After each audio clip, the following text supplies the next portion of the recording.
네, 오늘은 부활절기를 지나가는 또 주일입니다. 우리 오랜만에 본 반가운 마음으로 좌우 앞뒤로 우리 이렇게 한번 인사해 보겠습니다. 예수님께서 부활하셨습니다. 진실로 그분이 부활하셨습니다. 인사해 보겠습니다. 예수님께서 부활하셨습니다. 진실로 그분이 부활하셨습니다. 네, 우리 리아미도 왔어요. 예수님께서 부활하셨습니다. 리아미도 반갑습니다. 네, 우리는 이 부활절기 그 기간을 지나가고 있습니다. 부활절기는 예수님께서 부활하신 그날 이후로 50일의 기간 동안 초대교회 교인들이 함께 모여 특별히 그 기간을 기념하고 기리는 기간이었습니다. 교인들에게 가장 기쁘고 감사한 기간이라 할 수가 있습니다. 그리고 이 예수님의 부활에 대한 우리에게 주시는 확실한 그 약속과 은혜가 있습니다. 그래서 예수님의 부활은 우리의 신앙을 확신하고 우리의 삶이 회복되고 또 주신 그 사명을 찾는 것이라 할 수 있습니다. 여러분의 삶에 이 부활절기를 지나가시며 여러분의 신앙이 확신되시고 여러분의 삶이 회복되며 주님께서 주신 귀한 사명을 찾는 여러분의 삶이 되시기를 축복하여 드립니다.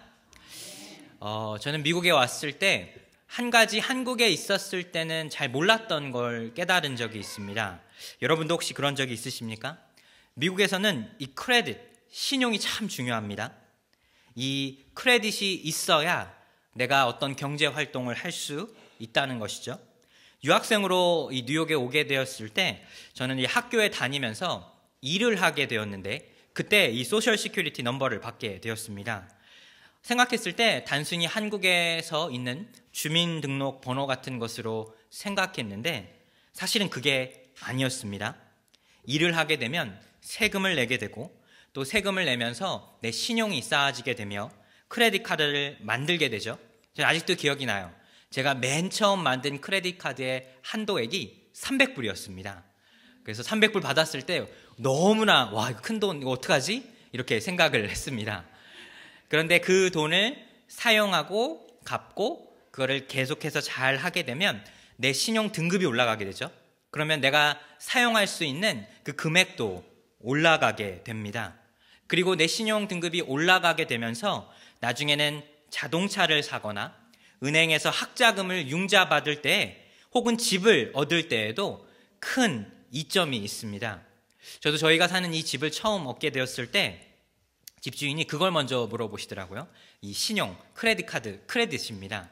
그래서 은행에서 이걸 조회해 보니까 저도 잘 몰랐는데 그래도 어느 정도 돈을 잘 갚았는지 신용이 좋게 나와서 이 집에 들어올 때 그래도 어려움이 없이 잘 들어오게 되어서 너무나 다행이었습니다. 근데 여러분 혹시 이 신용카드 이게 어떻게 처음 생겨난지 아십니까? 뉴욕에서 우리가 알고 있는 이 근대 사회의 이 크레딧 카드는 이 뉴욕에서 처음 생겨났는데 1950년에 처음 생겨났습니다. 그래서 1950년에 이 프랭크 맥나마라라고 하는 분이 비즈니스를 하는 분이셨는데 어느 날 식당에서 거래처 손님과 함께 식사를 하게 되었습니다. 근데 식사를 할 때 생각해 보니까 지갑을 가져오지 않았어요. 그 돈을 내야 되는데 돈이 없죠. 다행히 그곳에 단골이라서 자신의 명함을 주고 어떻게 보면 그 아찔한 순간을 모면하게 됐습니다. 그래서 이분이 가만히 생각해 보니까 내가 지금 현금을 갖고 있지 않아도 내가 어떤 경제 활동을 할 수 있으면 좋겠다라고 생각이 들어서 이렇게 명함처럼 저기 보이시면 이 다이너스 클럽이라고 하는데 식당 한 20개 정도 또 자신이 거래하는 이 거래처 몇 거래처들을 모아 처음 이 신용카드를 만들었습니다. 그래서 종이처럼 이렇게 네모난 카드인데 그래서 그게 있으면 내가 그거를 보증으로 음식을 먹거나 물건을 구입할 수 있게 되는 것이죠. 1950년에 뉴욕에서 처음 시작되었는데 금방 전 세계적으로 큰 인기를 얻게 되었고 우리가 지금 사용하는 크레딧 카드가 이제 은행에서 이 시스템을 받아들이게 되면서 그렇게 변화하게 되었습니다. 생각해 보니까 신용카드라고 말하는 것, 크레딧 카드는 그 크레딧이 중요한 것이죠. 이 신용과 신뢰입니다. 내가 신용과 신뢰가 없으면 뭐 돈을 빌릴 수 없고 내가 돈을 빌려서 경제활동을 할 수가 없지만 내가 신용이 있다면 내가 신뢰를 얻는 사람이라면 남에게 어떤 돈을 빌려서 경제 활동을 지금 할 수가 있다는 것이죠. 여러분 생각해 보니까 하나님과 우리와의 관계 안에서도 이 신뢰, 신용이 참 중요합니다. 신뢰한다는 것은 그 사람을 전적으로 믿고 의지하는 것이죠. 내가 어떤 것을 빌려주게 될 때, 이 사람을 믿음으로써 나에게 이걸 갚아주겠거니 하면서 빌려줄 수가 있습니다. 하나님은 우리에게 예수 그리스도라고 하는 이 세상에서 가장 뛰어난 그 신용을 우리에게, 그 신뢰를 먼저 우리에게 보여주셨습니다. 이제는 우리의 차례입니다. 우리는 과연 하나님 앞에 신용과 신뢰받을 만한, 믿을 만한 사람인지 또 제자인지 생각해 봐야 하겠습니다. 여러분의 삶에 주님을 신뢰할 수 있으며 또 주님이 여러분을 신뢰하실 수 있는 그 은혜가 차고 흘러 넘치시기를 축복하여 드립니다. 우리는 이 부활절기를 지나면서 다양한 인물들을 한번 살펴보고 있죠. 예수님이 부활하신 이후의 행적들 하나하나 살펴보고 있습니다. 여러분, 예수님이 부활하신 후에 제일 처음 만난 처음 증인을 기억하십니까? 막달라 마리아였죠. 그 여인이 주님의 무덤 앞으로 가 주님을 만나게 되었습니다. 그리고 엠마오로 향하던 두 제자를 만나주셨던 분이 바로 예수님입니다. 그리고 이 제자들 앞에 등장하게 되었습니다. 그리고 그때 그 자리에 있지 않았던 한 사람이 있었는데 그 사람이 도마입니다. 오늘은 이 도마에 관하여 같이 말씀을 나누려고 합니다. 근데 우리가 도마를 생각할 때 사실 우리가 이 도마에 대해서 잘 아는 것이 그렇게 많지가 않습니다. 왜 그런가 하면 사실 성경에도 이 도마에 대한 이 관한 그 기록이 그렇게 많지 않기 때문입니다. 도마에 관해서 잠깐 짧게 말씀드리겠습니다. 도마는 예수님의 12 제자 중에 한 사람이었죠. 그리고 그의 이름이 굉장히 특이한데 이 도마라고 하는 그 이름은 히브리식 이름입니다. 근데 그의 헬라식 이름이 있는데 이 디두모입니다. 왜 헬라식 이름과 히브리식 이름이 이렇게 두 개가 이름이 기록되어 있는가? 제가 여러분에게 이렇게 말씀드렸죠. 우리가 이민 생활을 하다 보면 우리 한글 이름이 어려워 영어 이름을 사용하시는 분 계시죠? 그래서 그런 방식으로 생각해 보시면 됩니다. 그런데 이 이름의 의미가 참 재밌는데 여러분 도마, 이 디두모라고 하는 그 이름의 뜻이 동일한데 쌍둥이입니다. 그래서 아무래도 이 도마는 쌍둥이였던 것 같은데 사실 그가 쌍둥이 형제가 누구인지는 성경에 잘 기록되어 있지가 않습니다. 신약 성경을 펼쳐보면 도마에 관한 기록이 딱 12번밖에 없어요. 그 중에 12번 중에 그나마 4번은 그 사람을 소개하는 이름 정도밖에 기록되어 있지 않습니다. 그런데 요한복음에만 도마에 관한 몇 가지의 기록들이 있는데 그 기록들을 하나하나 오늘 살펴보면서 도마가 과연 의심만 했던 사람인지, 왜 우리는 도마를 의심하는 사람으로 알고 있으며 그의 의심은 과연 무엇이었고 그의 삶을 통해 우리가 깨달을 수 있는 것이 무엇인지 한번 살펴보기를 원합니다. 근데 여러분, 우리가 한 가지를 좀 기억해야 할 것이 있어요. 그게 바로 우리의 의심에 관한 것입니다. 여러분, 우리 삶을 살다 보면 의심할 때 있죠. 근데 우리 의심에는 딱 2가지의 종류가 있다 한번 생각해 보겠습니다. 첫 번째는 뭔가 확신하기 위해, 내가 조금 더 알기 위해 하는 의심입니다. 내가 어떤 사실에 대해 의심하는 것은 그것에 대해 확신이 서지 않기 때문에 좀 더 확실한 것을 얻기 위해 의심할 수 있죠. 그런데 또 다른 의심이 있습니다.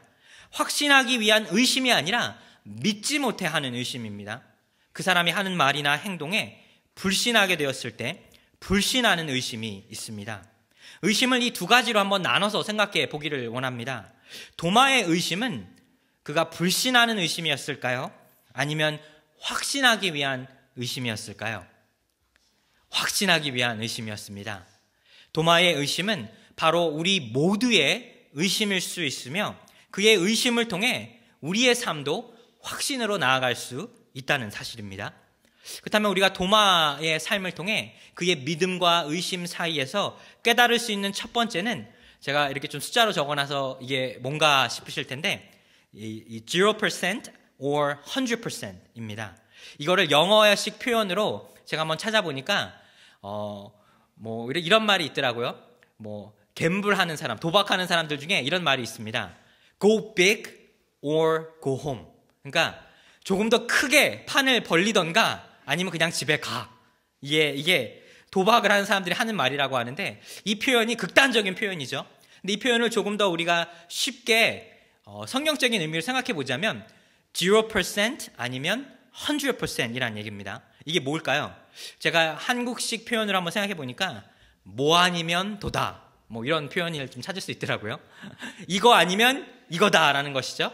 여러분, 우리의 삶이 여러 삶 속에 살고 있고 여러 모양으로 살고 있지만 사실 우리가 어느 한순간에 100% 확신을 해야 그 일에 성공할 수 있고 일어설 수 있습니다. 여러분, 그렇지 않나요? 세상 속에 살다 보면 사실 우리가 100% 우리가 속하지 못해 겪는 어려움들이 있습니다. 학교에서 공부하는 학생들, 특별히 대학생들 보면 자기 전공이 과연 내가 지금 하고 있는 이게 내가 앞으로 살아가며 할 전공인지 100% 확신하지 못해요. 그 대학생들 보면 평균적으로 3번에서 4번 전공을 바꾼대요. 저도 생각해 보니까 대학교 1학년 때 전공을 한 3번은 바꿨던 것 같아요. 한 학기 수업 듣고 이게 아닌 것 같아. 또 다른 걸 해보고 나는 이게 아닌 것 같은데, 그렇게 계속해서 전공을 바꿔가며 내가 정말 하고 싶은 것 100%를 찾아간다는 것이죠. 직장 다니는 직장인들도 마찬가지 아닙니까? 내가 지금 다니고 있는 이 일에서 열심히 하지만 사실 그곳에 내 마음을 100% 두지 못하는 것은 내가 혹시 다른 일을 해보면 어떨까?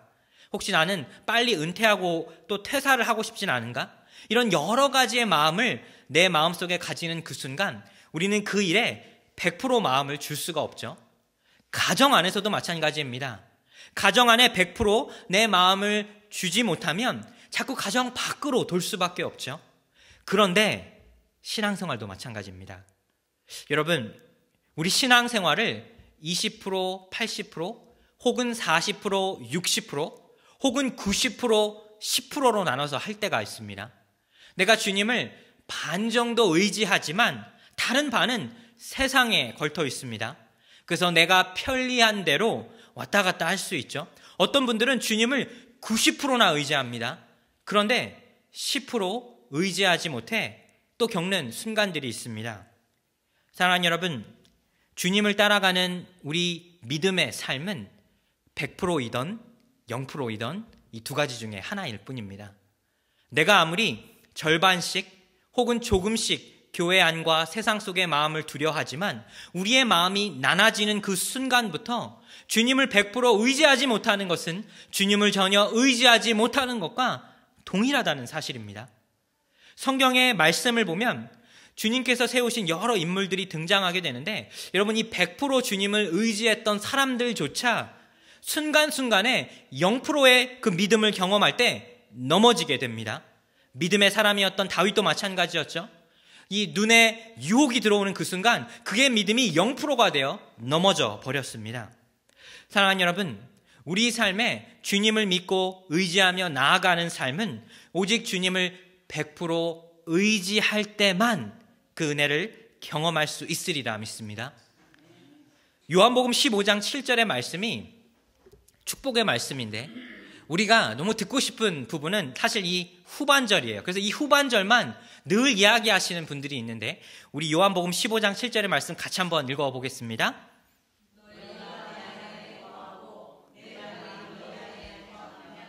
무엇이든지 원하는 대로 구하라. 그리하면 이루리라. 아멘. 그래서 제가 열심히 기도하시는 성도님들이나 정말 간절한 기도의 제목들이 있으신 분들의 그 기도의 말씀을 기도의 내용을 한번 살펴보면 이 부분의 뒷부분을 너무나 좋아하세요. 원하는 대로 구하라. 그리하면 이루리라. 너무 좋죠. 내가 원하는 대로 구하기만 하면 하나님께서 다 들어주신다는 것입니다. 어떻게 보면 너무 좋은 말씀이라 내가 집에도 적어놓고 다 이렇게 외워가면서 내가 구하기만 하면 하나님께서 다 주시겠다고 했으니 너무 좋은 말씀이다 라고 생각하게 되는데, 사실 더 중요한 부분은 전반부라는 사실입니다. 주님께서 분명히 말씀하시는 부분이 있죠.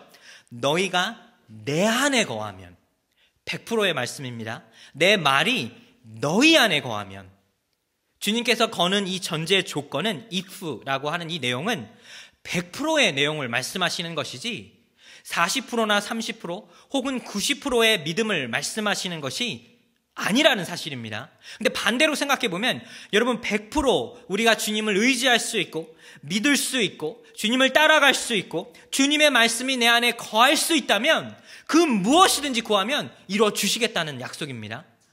여러분 이 약속이 감동이 되고 내 삶의 실천이 되는 그 순간부터 주님의 그 은혜가 실질적으로 경험되어진다는 사실입니다.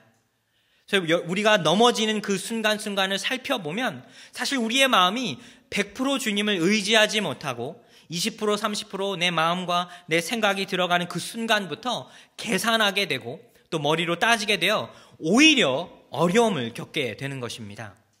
도마가 어떤 사람이었는가 하면 여러분 도마는 굉장히 극단적인 사람이었습니다. 뭐 아니면 도 이런 사람인데 요한복음 11장에 이런 내용이 나옵니다. 이 마리아와 마르다 기억하십니까? 이들에게는 오빠가 있었죠. 나사로인데 나사로가 병들어 죽어가게 될 때 사람을 보내어 예수님을 빨리 오라 하십니다. 그때 예수님은 제자들과 함께 조금 떨어진 곳에 계셨는데 그때 예수님께서 그 이야기를 듣고 이제 마리아와 마르다가 있는 그곳으로 가려고 할 때 제자들이 예수님을 말리게 됩니다. 예수님, 그곳에서 바로 조금 전에 유대인들이 예수님을 돌로 쳐 죽이려 했는데 여러분 예수님 그건 참 위험한 곳이에요. 그곳에 가시면 안 됩니다 라고 이야기하게 됩니다. 그때 누가 한마디 확 던지는데 그 사람이 도마입니다. 여러분 도마가 하는 말 잘 살펴보세요. 요한복음 11장 16절의 말씀인데 우리 같이 한번 읽어보겠습니다. 디두모라고도 하는 도마가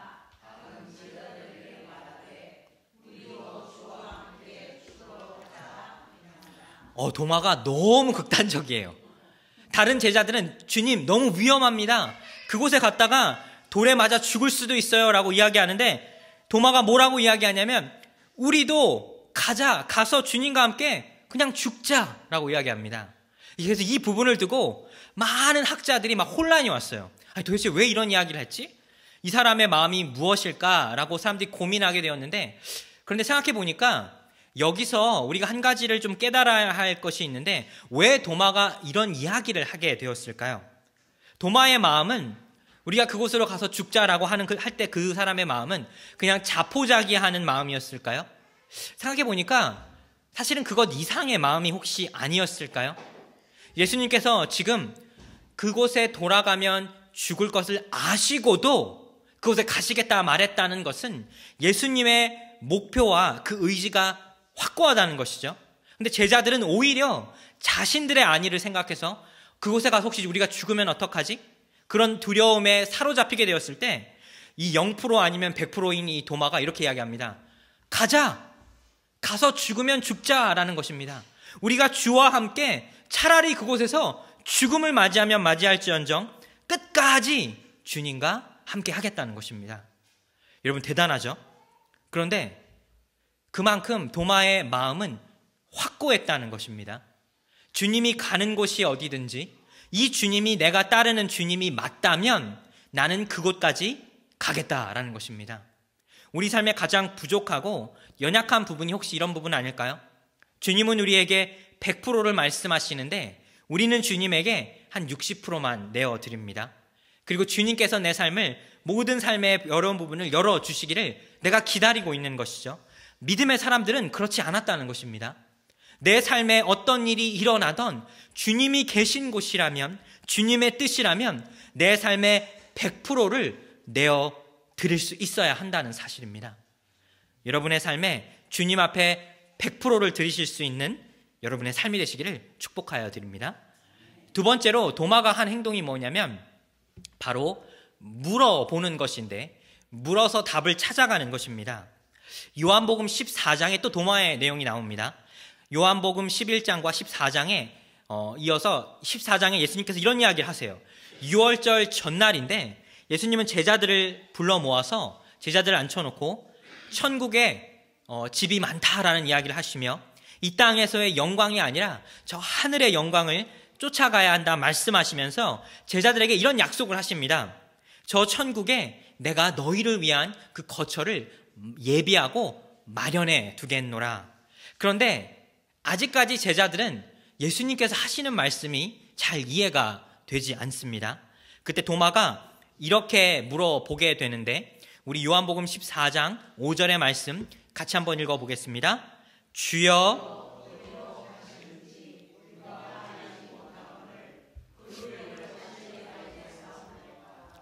도마가 굉장히 어떻게 보면 직설적이고 솔직한 사람이죠. 주님 잘 모르겠어요. 주님 무슨 말씀을 하시는지 잘 이해가 되지 않습니다. 그런데 참 이 질문이 너무나 놀라운 질문인 게 사실 제자들, 이 도마를 포함한 제자들은 이 땅에서의 영광을 쫓아가고 이 땅에서 세워질 그 나라의 왕이 되는 예수님을 쫓아왔습니다.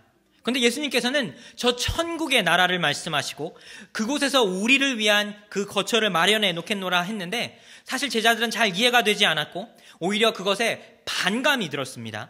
도마가 직설적으로 그 질문을 하게 되었을 때 사실 모든 제자들을 대변해서 하는 말이죠. 우리가 질문해야 할 것을 도마가 대신 물어보게 됩니다. 그런데 이때 예수님께서 우리 모두가 아는 그 질문에 대한 답을 주시는데 이 답이 정답입니다. 14장 6절의 말씀 같이 한번 읽어보겠습니다. 예수께서 이르시되 내가 곧 길이요 진리요 생명이니 나로 말미암지 않고는 아버지께로 올 자가 없느니라. 아멘. 도마는 물어보게 되었습니다. 주님께서 이 땅에서 이곳에서 이 나라를 세우시고 이곳의 왕이 되실 것 아니십니까? 우리가 어떻게 그곳에 가야 합니까? 라고 물어보게 되었는데 주님은 저 천국의 나라를 말씀하시고 그곳에 갈 수 있는 그 길을 우리에게 말씀해 주셨는데 바로 주님 스스로가 길이고 진리고 생명이라는 사실입니다. 사실 이 질문에 대한 답을 얻기 전까지 제자들은 혼란스러웠습니다. 그리고 주님이 부활하시기 전까지 주님을 따르던 모든 사람들은 사실 이 답에 대한 그 어떤 이해도 가지 않았을 것입니다. 아니 이 땅에서 정치적인 왕이 될 것 아니신가?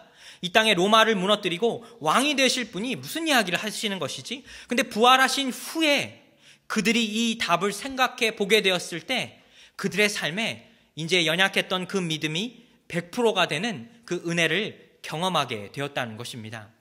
사랑하는 여러분, 물어봐야 답을 찾을 수 있습니다. 우리 어린 학생들이나 대학생들이 처음 데이트를 하게 될 때 상대방에 대해서 그렇게 질문이 많아요. 뭘 좋아해? 뭘 먹고 싶어? 가족 관계는 어떻게 돼? 너는 어디 출신이니? 넌 언제 미국에 왔니? 이런 여러 가지 질문을 하게 됩니다. 여러분, 우리가 누군가에게 질문을 한다는 그 이유는 그 사람에게 마음과 관심이 있어서 아닌가요? 마음이 있으면 질문하죠. 관심이 있으면 질문하죠. 저도 박 목사와 데이트할 때 많이 물어봤어요. 대학교 때는 어땠어요? 가족 관계는 어때? 이런 거 많이 물어보게 됩니다. 물어본다는 것은 그만큼 그 사람에게 알고 싶은 것이 많이 있다는 것이죠.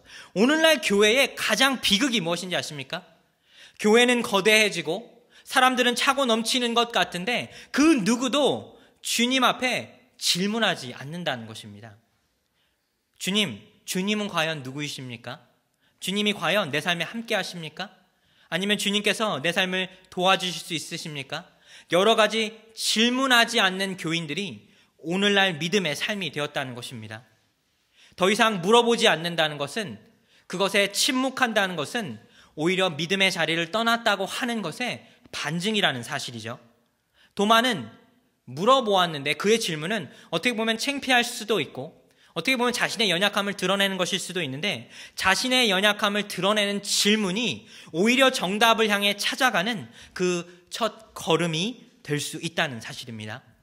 사랑하는 여러분, 주님 앞에 물으시기를 축복하여 드립니다.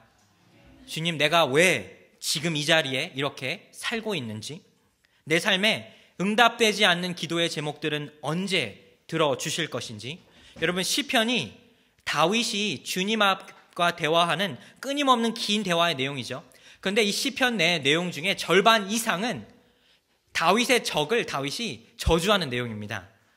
여러분, 그걸 아십니까? 주님, 저렇게 악인들이 많은데 저 악인들 언제까지 저렇게 그냥 지켜보시기만 할 것입니까? 저 악인들 멸망시켜주세요. 그 내용이 절반 이상이라는 것이죠. 그만큼 다윗은 자신의 상황 속에서 절제할 수 없는 분노와 그 마음을 주님 앞에 물었다는 사실입니다.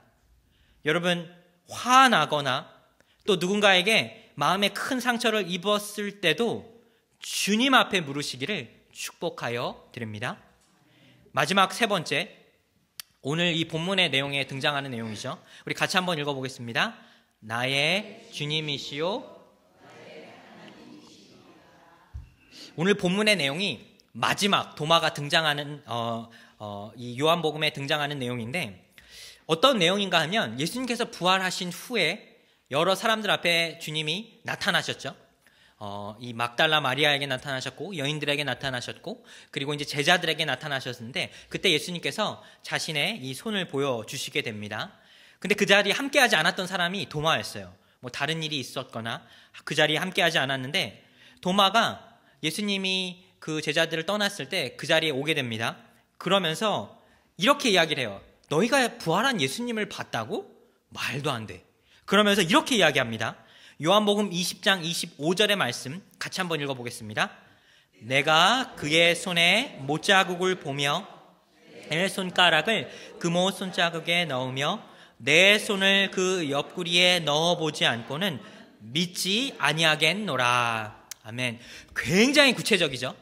도마가 내가 부활한 예수님을 이렇게 하면 믿을게라고 이야기하는데, 먼저 손에 못자국을 난 봐야 돼. 그리고 내 손가락을 그 손의 자국에 넣어야 되며, 또 내 손을 예수님께서 이 창에 찔리신 그 옆구리에 넣어 봐야지만 내가 믿을 수 있다는 것입니다. 스스로 검증하고 확인해야만 믿겠다는 것이죠. 왜냐하면 도마가 그런 사람이었어요. 0% 아니면 100%죠. 부활한 예수님을 누가 만났다고 해도 내가 만나지 않고서는 내가 믿을 수 있어? 그러니까 그가 조건을 걸게 되었습니다. 그리고 일주일의 시간이 지나가게 되었을 때 예수님께서 이 제자들 앞에 다시 나타나시게 되는데, 그땐 도마도 그 자리에 있습니다. 근데 이 요한복음 말씀을 잘 살펴보면 제자들이 다 문을 닫았는데 어느덧 그 사이에 예수님이 있습니다. 너무 신기하죠? 우리의 마음을 주님을 향해 다 닫아 놓았는데 우리의 마음에 예수님이 함께 하십니다. 그리고 말씀하시기를 너희에게 평강이 있을지어다. 제자들의 마음이 열리게 되죠. 근데 그때 참 너무나 신기한 게 예수님께서 도마를 부르십니다. 그리고 이렇게 말씀하십니다. 요한복음 20장 27절의 말씀 같이 한번 읽어보겠습니다. 내 손가락을 이리 내밀어 내 손을 보고 내 손을 내밀어 내 옆구리에 넣어 보아라. 그리하여 믿음 없는 자가 되지 말고 믿는 자가 되라. 아멘. 주님께서 도마가 요구한 그 까다로운 부활의 조건 하나를 다 들어주셨다는 것이죠. 내 손을 보아라. 내 옆구리에 내 손을 넣어 보아라. 그리하여 믿음 없는 자가 되지 말고 믿는 자가 되어라. 사랑하는 여러분, 주님 앞에 긍정적인 의심은 확신으로 나아갈 수 있습니다. 주님 앞에 주님을 믿지 못해 하는 부정적인 의심은 오히려 주님과의 거리를 멀어지게 할 수 있다는 것이죠. 도마는 자신의 믿음 앞에 온전히 서기를 원했습니다. 의심하는 자였지만 확신하기를 소망했습니다. 내가 잘 이해가 되지 않아. 하지만 나는 믿고 싶다라는 것이죠. 그리고 도마의 삶을 전체를 바꾸는 그 순간이 바로 지금 이 순간이었습니다. 그리고 그 순간 도마가 변하게 되고 그가 그 입에서 처음 나온 말이 바로 다음 구절인데 같이 한번 읽어보겠습니다. 나의 주님이시요 나의 하나님이시니이다. 아멘. 여러분, 제자들 중에서 그의 입으로 예수님께서 하나님이라고 처음 말한 사람이 도마예요. 도마가 나의 주님이시요 나의 하나님이시니다 말하는 그 순간 그는 이제 100% 예수 그리스도의 부활을 확신하며 예수님을 위해 살겠노라 그가 결정했다는 것이죠. 그의 인생이 0% 아니면 100%였죠. 지금까지 확신을 쫓아 살아갔던 도마가 부활하신 예수님을 만나 그의 입에 신앙의 고백이 되어지는 그 순간부터 이제 더 이상 그는 예전 사람으로 돌아가지 않고 주님을 향한 100%의 믿음으로 살아갈 수 있게 되었다는 것입니다. 참 놀라운 은혜입니다. 의심하였고 믿지 못했지만 그의 의심과 불신이 확신으로 나아가는 그 은혜를 경험하게 되었습니다. 요새 보니까 교회 가자라고 하는 말이 사람들이 정말 듣기 싫어하더라고요. 제발 그 얘기는 하지 말래요. 나 교회 가기 싫어. 아니면 교회 가도 다 그게 그거 아니야? 라고 말을 하기도 합니다. 좀 마음이 찔리면서도 안타깝죠. 그런데 반대로 생각해 보면 여러분, 우리의 마음은 100% 주님을 의지하고 있으십니까? 내가 주님을 100% 의지하는 삶이 어떤 삶인지 아십니까? 내 삶이 변화되어 주님 안에서만 그 은혜를 경험하는 삶입니다. 존 웨슬리라는 분이 있어요. 굉장히 유명한 신학자인데 이분의 일화가 있습니다. 이분이 복음자로 굉장히 유명했어요. 찬송가도 많이 지으셨는데 복음자로 굉장히 유명했는데 가는 곳곳마다 박해를 받았어요. 근데 그곳에 좌절하지 않고 그곳에 담대히 복음을 전했습니다. 근데 어느 날은 어느 곳에 가더라도 아무도 그에게 박해를 하지 않아요. 아무도 그를 박해하거나 멈추지 않는 것에 그가 오히려 그 마음에 이런 생각이 들었어요. 주님이 나를 사랑하지 않으시는가? 왜 나에게 고난이 없지? 왜 어느덧 고난이 없어서 내 마음이 평안해지지? 고난이 없는 것에 오히려 불안하게 느꼈다는 것이죠. 그런데 그때 말을 타고 가고 있는데 그 말에 있던 한 사람이 야, 존, 너 얘기 정말 듣기 싫어 하면서 벽돌을 그의 얼굴에 집어 던지게 됩니다. 그래서 벽돌에 얼굴을 맞아 코가 부러지게 돼요. 코피가 흘려요. 그때 이 돌을 던진 사람이 너무 깜짝 놀라게 되는데 존 웨슬리가 눈물을 흘리면서 하나님 앞에 감사합니다라고 기도하고 있는 모습에 그가 그리스도인이 됐대요. 너무 놀랍죠? 생각해 보니까 우리의 삶도 마찬가지 아닐까요? 나의 주님이시요 나의 하나님이시니이다 입술로 말하는 것은 여러분 0%에 가까운 믿음입니다. 하지만 나의 주님이시요 나의 하나님이시니이다 내 삶으로 고백하는 것은 내 삶 전체를 주님만 의지하겠다는 것입니다. 요한복음 20장 29절의 말씀은 사실 도마에게 하는 말씀이라고 하기보다는 우리에게 주시는 말씀인데 우리에게 하시는 말씀이라 생각하고 이 말씀 한번 같이 읽어보겠습니다. 예수께서 이르시되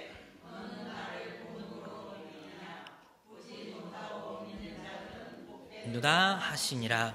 아멘. 이 말씀이 우리에게 주시는 말씀이라 생각해보고 한번 이 말씀을 생각해보면 도마에게 이렇게 말씀하셨어요. 도마야, 너가 의심하였고 질문하였지 난 그것에 대한 답을 줬어.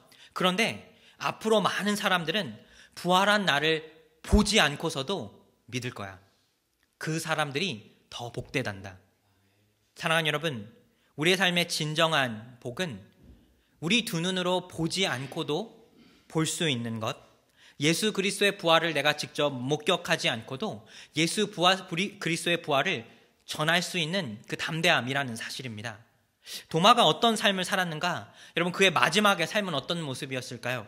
사실 성경에 잘 기록되어 있지는 않은데 그는 인도로 갔다고 합니다. 인도에 선교사로 갔는데 당시의 인도는 현재도 마찬가지지만 굉장히 복음에 반감이 있는 지역이었는데 그곳에서 복음을 전하다가 이 도마가 순교를 당하게 됩니다.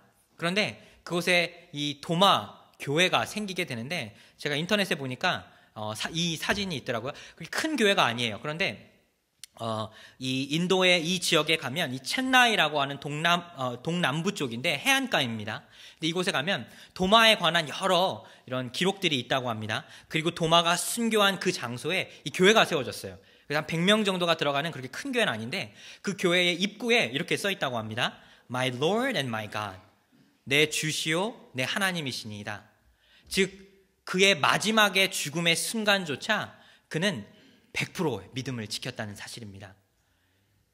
의심하였고 질문하였지만 그의 마지막은 100% 확신된 삶이었습니다. 사랑하는 여러분, 우리 삶에 왜 이렇게 그리스도인으로서 능력이 없고 힘이 없는 것처럼 느껴질까요? 그것은 우리가 주님을 100% 의지하지 못하기 때문입니다. 주님을 내 입으로 마음으로 100% 고백할 수만 있다면 주님께서 주시는 그 담대함과 은혜로 우리의 삶의 자리가 회복되리라 믿습니다. 여러분의 가정과 여러분의 사업체도 그 자리에서 여러분이 내 주요 내 하나님이시니라 고백할 수 있는 여러분의 삶이 되시기를 예수님의 이름으로 축복하여 드립니다. 기도하겠습니다.